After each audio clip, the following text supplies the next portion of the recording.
It's 18 degrees out. Time to go for a run. Yeah! And make a YouTube video. Hey, how's it going? Today we'll be talking about Strava versus MapMyRun, Ghostracer, Runkeeper, and GoogleFit.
There we go. Shows my mileage, shows my time, doesn't show pace, which I might like. Here's a look at MapMyRun on the ambient, or sorry, always on display. Problem is that sometimes it doesn't show the minutes per mile. Very interesting. With the display on, minutes per mile still doesn't light up. But I like that it's nice and clean, not too cluttered, easy to read. Here's Ghostracer. Shows my time, but I've been having this problem where it doesn't show my correct mileage. So I'm like about 3 miles in, definitely should have more than 0 miles on it. I like what you can read. I like the fact that it has your pace on there, but it's not showing anything right now. Here's Runkeeper. I like the mileage up top. I like your pace right now. That's on the bottom, 11:22, because I'm walking. And I do like the fact that it shows the total time. But like some of the others, it does not show. Oh, and I got a notification. So, can I? No. So I need 2 hands to be able to navigate back. Hold on. We're back. And my only gripe with this that I'm saying now is that it doesn't show the time. I wish it showed the actual time. And here's Runtastic. The only problem is that as soon as I started it earlier, it stopped.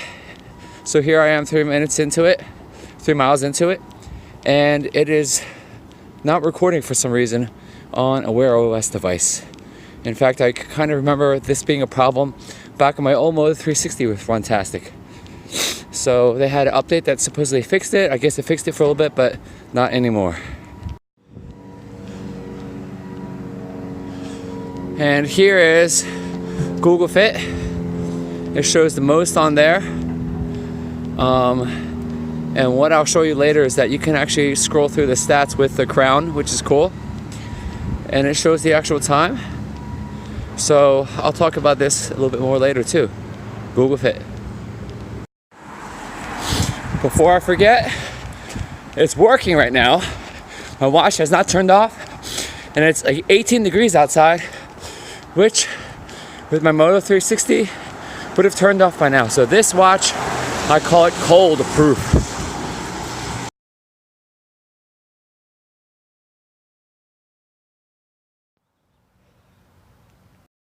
All right, here we go. Try to shut these apps off. Now to Strava.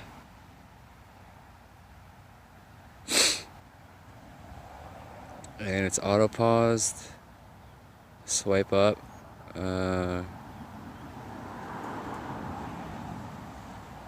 Press the flag to stop. I don't know if it's because my hand's cold. Oh, I guess it stopped. Okay.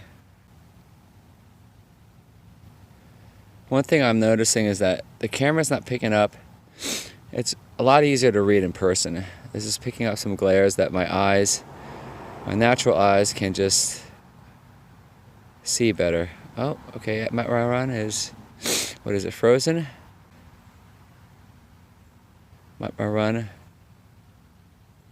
Oh, it won't open. So that's a review for you. It was working before. I don't know what happened. All right, closing up. Ghostracer.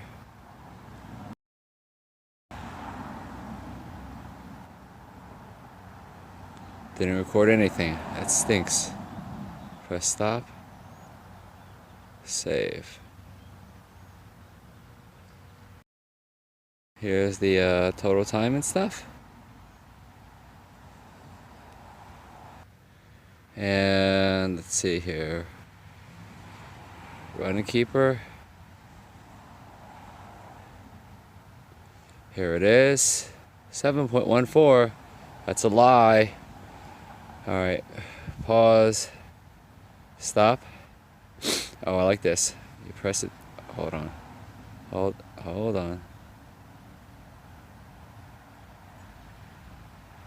I honestly feel like it's because my thumb is cold. I don't know if that's how the technology works or not. Shoot.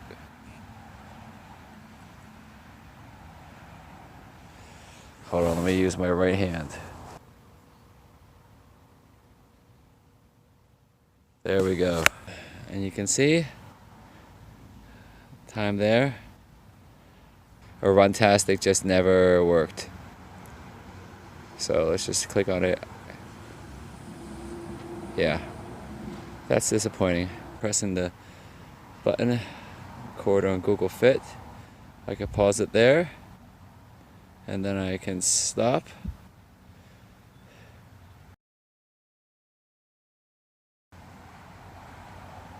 And it's thinking. And it's thinking. There we go. I like all the stats.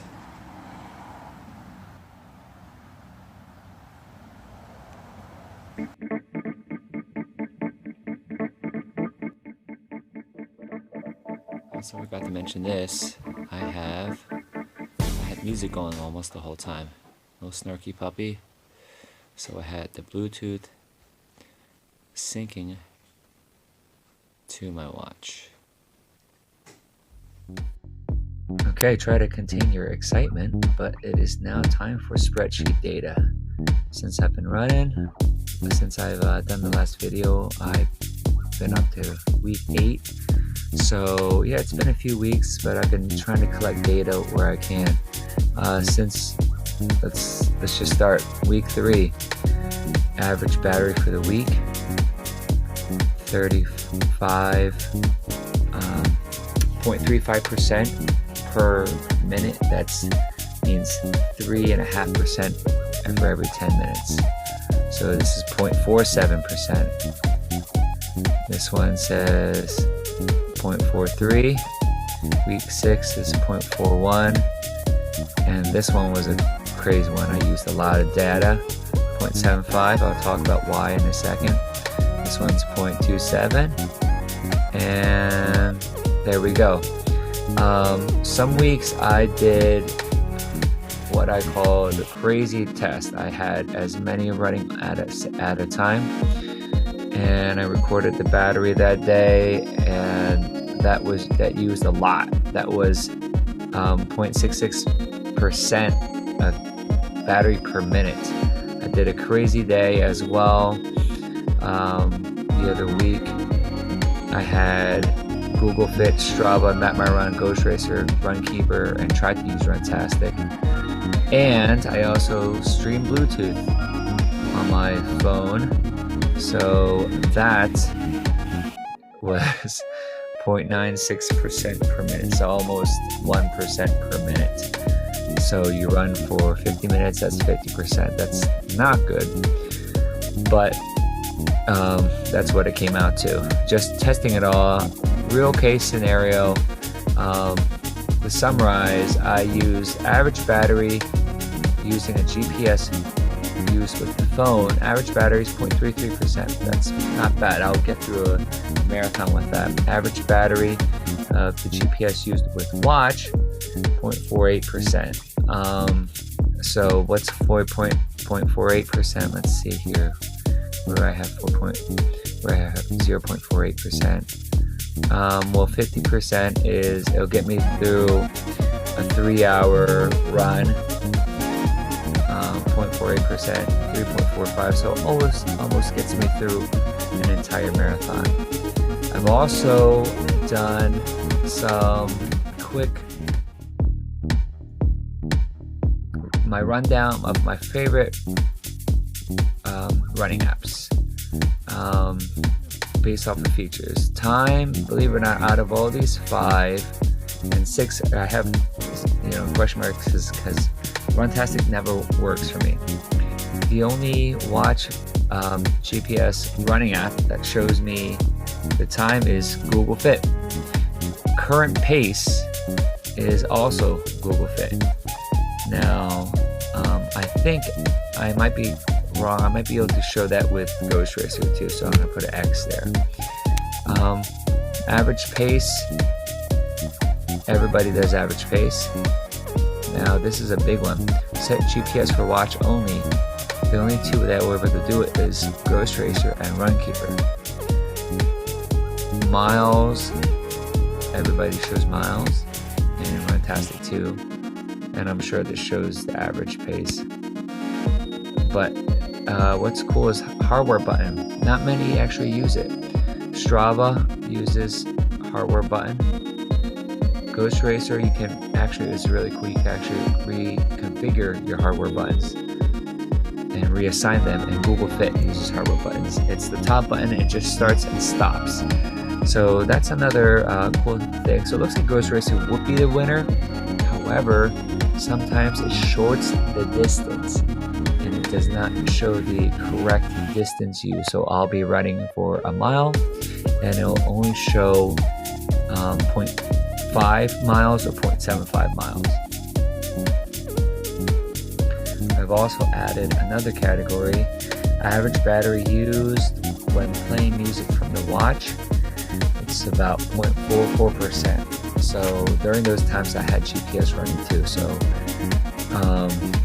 those of you that wanted to know what it's like to use the GPS and the watch playing music, and that's about the average use. So personally, I will not be using the streaming music from the watch just because it takes up resources. I always have my phone with me. What am I going to do moving forward? Well, judging off of this, I'm probably just going to use GPS with the phone. I don't have that specific need of using only the GPS. I always have my phone with me.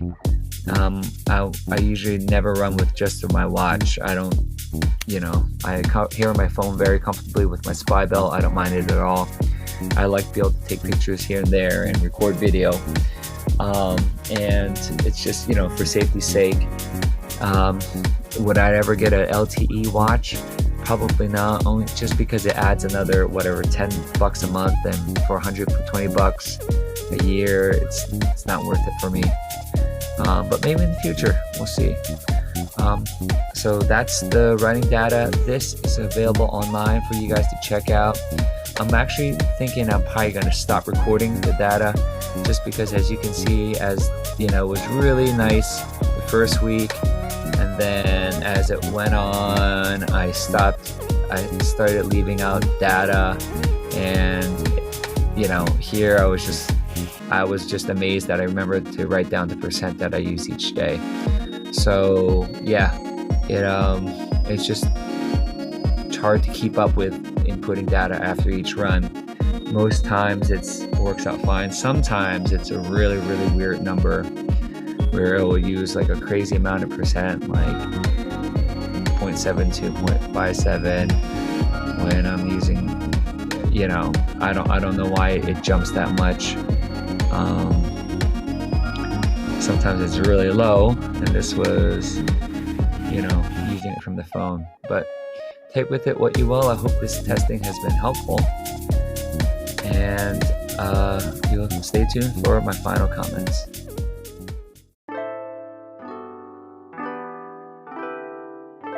Okay, so I've been thinking about this for a couple days as I've been editing the video, and if I had to rank them today for running on the Fossil Sport, what's up? I would say that in last place would be Runtastic. It's just not working.